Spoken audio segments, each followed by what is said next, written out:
If you like the artwork on this handmade Christmas card, I'll show you the techniques I used. It's easier than it looks, so stay tuned. Hi, this is Sage Kimball and I'm the Mad Stamper with another technique video for card makers and paper crafters.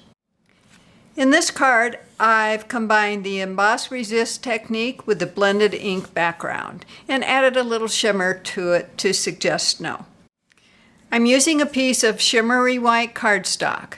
It measures 2 7/8 by 4 1/8. Shimmery white has a nice smooth surface to stamp on, and it's strong enough to hold up to all the sponging and spritzing I'm going to do. I've already embossed the pine tree from Lovely as a Tree stamp set. It goes down here in the bottom left corner. If you need to see a video on how to do heat embossing, use the link provided. I'm using some temporary adhesive to adhere it to my scratch paper. This will help me keep from buckling the cardstock if I'm over enthusiastic with the sponging. When I'm adding a lot of ink to large areas of a project, I like to use these blending tools. I like the feel of the handles and the large flat surface for applying the ink.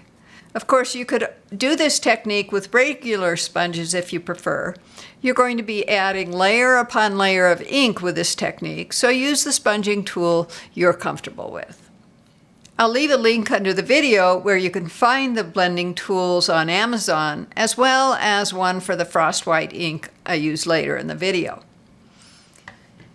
I'll be using Soft Sky, Dapper Denim, and Night of Navy dye inks from Stampin Up. I'll start with some Soft Sky on my blending tool and sponge off a little of it on my scratch paper, then start applying it with a circular motion on top of the tree. You can see I sort of start off the cardstock and move the blending tool onto the cardstock.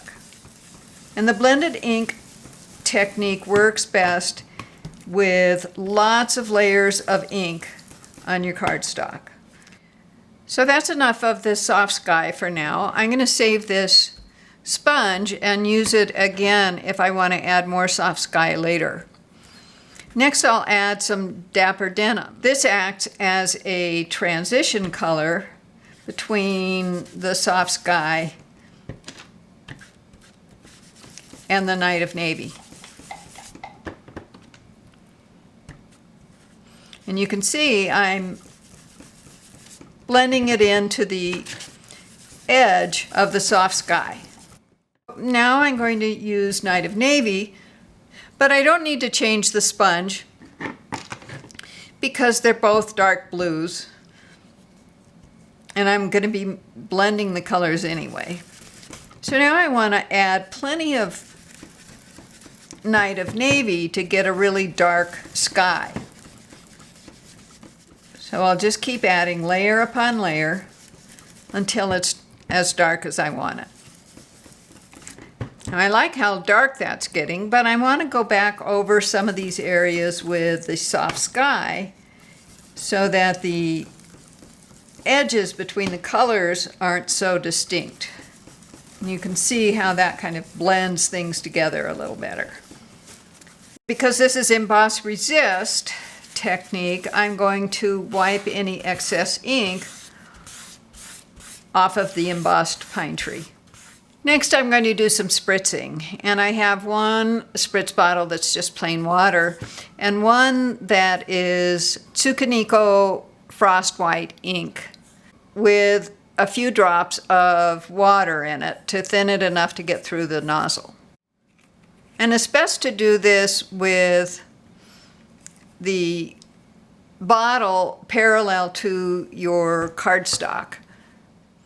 I'm going to give it just 1 or 2 spritz with water, and you see how the layers of ink interact with that water, and it creates kind of a mottled effect. Now I'll leave it flat to dry completely. Now I'll do just 1 spritz of the frost white mixture, and hold it pretty far away. Oops, I didn't get any up at the top because I'm at a different angle than usual, so I'll spritz again. You'll want to practice this spritzing on some practice pieces.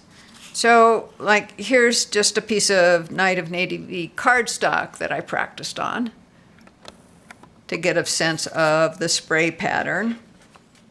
Here's one that I spritzed with way too much water, so the colors ran, and then I ended up putting too much frost white spritz on there. So that's all there is to it. I mean, just be aware that every piece is going to turn out different and you don't have a lot of control.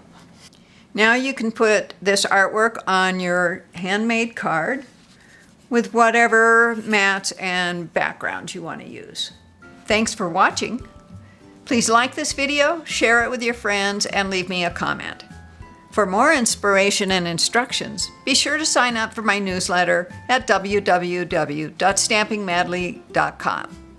Visit me on my Facebook and Pinterest pages, and don't miss another great video. Subscribe to the Mad Stamper YouTube channel now.